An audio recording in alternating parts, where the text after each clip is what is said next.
ನಮಸ್ಕಾರ ಸ್ನೇಹಿತರೆ. ಇಂದು ನಾವು ಕರ್ನಾಟಕದ ಇತಿಹಾಸದಲ್ಲಿ ಮಹತ್ವದ ಸ್ಥಾನ ಪಡೆದ ಕಲ್ಯಾಣಿ ಚಾಲುಕ್ಯರ ಅದ್ಭುತ ಇತಿಹಾಸವನ್ನು ತಿಳಿದುಕೊಳ್ಳೋಣ.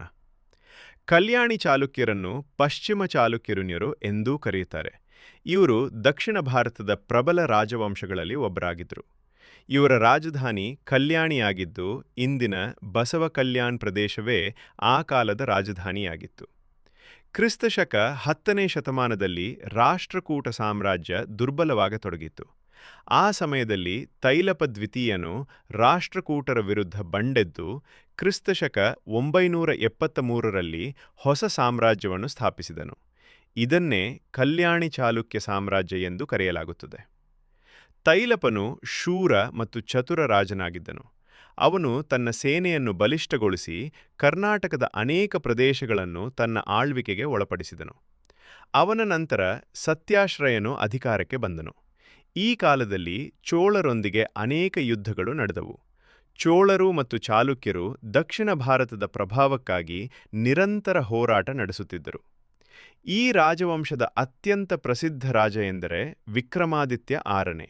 ಅವನ ಕಾಲವನ್ನು ಕಲ್ಯಾಣಿ ಚಾಲುಕ್ಯರ ಸುವರ್ಣಯುಗ ಎಂದು ಕರೆಯಲಾಗುತ್ತದೆ. ಅವನು ಸುಮಾರು 50 ವರ್ಷಗಳ ಕಾಲ ಆಡಳಿತ ನಡೆಸಿದನು. ವಿಕ್ರಮಾದಿತ್ಯ 6ನೆಯ ಕಾಲದಲ್ಲಿ ಸಾಮ್ರಾಜ್ಯ ರಾಜಕೀಯವಾಗಿ ಮಾತ್ರವಲ್ಲ, ಕಲೆ ಮತ್ತು ಸಾಹಿತ್ಯದಲ್ಲಿಯೂ ಅಪಾರ ಪ್ರಗತಿ ಸಾಧಿಸಿತು. ರಾಜಸಭೆಯಲ್ಲಿ ಅನೇಕ ಕವಿಗಳು ಮತ್ತು ವಿದ್ವಾಂಸರು ಇದ್ದರು. ಕಾಶ್ಮೀರದ ಕವಿ ಬಿಲ್ಹಣನು ವಿಕ್ರಮಾಂಕಮಾಂತ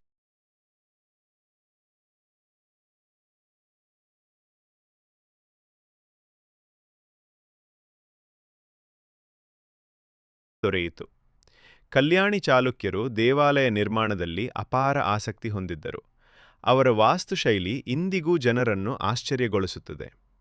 ಮಹಾದೇವ ಟೆಂಪಲ್, ಇಟಗಿ ದೇವಾಲಯವನ್ನು ದೇವಾಲಯಗಳ ಚಕ್ರವರ್ತಿ ಎಂದು ಕರೆಯಲಾಗುತ್ತದೆ. ಅದೇ ರೀತಿ ಕಾಶಿ ವಿಶ್ವೇಶ್ವರ ಟೆಂಪಲ್, ಲಕ್ಕುಂಡಿ ದೇವಾಲಯವು ತನ್ನ ಸುಂದರ ಶಿಲ್ಪಕಲೆಗಾಗಿ ಪ್ರಸಿದ್ಧವಾಗಿದೆ. ಈ ದೇವಾಲಯಗಳ ಗೋಡೆಗಳಲ್ಲಿ ಕೆತ್ತಿದ ಶಿಲ್ಪಗಳು ಆ ಕಾಲದ ಕಲಾತ್ಮಕ ಸಾಮರ್ಥ್ಯವನ್ನು ತೋರಿಸುತ್ತವೆ. ಕಲ್ಯಾಣಿ ಚಾಲುಕ್ಯರು ಆಡಳಿತ ವ್ಯವಸ್ಥೆಯಲ್ಲಿಯೂ ಪರಿಣತರಾಗಿದ್ದರು. ಅವರು ಪ್ರಾಂತ್ಯಗಳನ್ನು ವಿಭಜಿಸಿ ಸುಸೂತ್ರ ಆಡಳಿತ ನಡೆಸುತ್ತಿದ್ದರು. ಆದರೆ ಕಾಲಕ್ರಮೇಣ ಒಳಜಗಳಗಳು ಹೆಚ್ಚಾದವು. ಹೊಯ್ಸಳರು ಮತ್ತು ಸೇವಣರಂತಹ ಹೊಸ ರಾಜವಂಶಗಳು ಬಲಿಷ್ಠವಾದವು. ಇದರಿಂದ ಕಲ್ಯಾಣಿ ಚಾಲುಕ್ಯ ಸಾಮ್ರಾಜ್ಯ ನಿಧಾನವಾಗಿ ದುರ್ಬಲವಾಯಿತು. ಕೊನೆಗೆ ಈ ಮಹಾನ್ ಸಾಮ್ರಾಜ್ಯ ಪತನಗೊಂಡರೂ ಅವರ ಕಲೆ, ಸಾಹಿತ್ಯ, ದೇವಾಲಯಗಳು ಮತ್ತು ಆಡಳಿತ ವ್ಯವಸ್ಥೆ ಕರ್ನಾಟಕದ ಇತಿಹಾಸದಲ್ಲಿ ಶಾಶ್ವತ ಸ್ಥಾನ ಪಡೆದಿವೆ. ಇಂದಿಗೂ ಕರ್ನಾಟಕದ ಅನೇಕ ದೇವಾಲಯಗಳು ಕಲ್ಯಾಣಿ ಚಾಲುಕ್ಯರ ವೈಭವವನ್ನು ಸಾರುತ್ತಿವೆ. ಇದೇ ಕಲ್ಯಾಣಿ ಚಾಲುಕ್ಯರ ಅದ್ಭುತ ಇತಿಹಾಸ.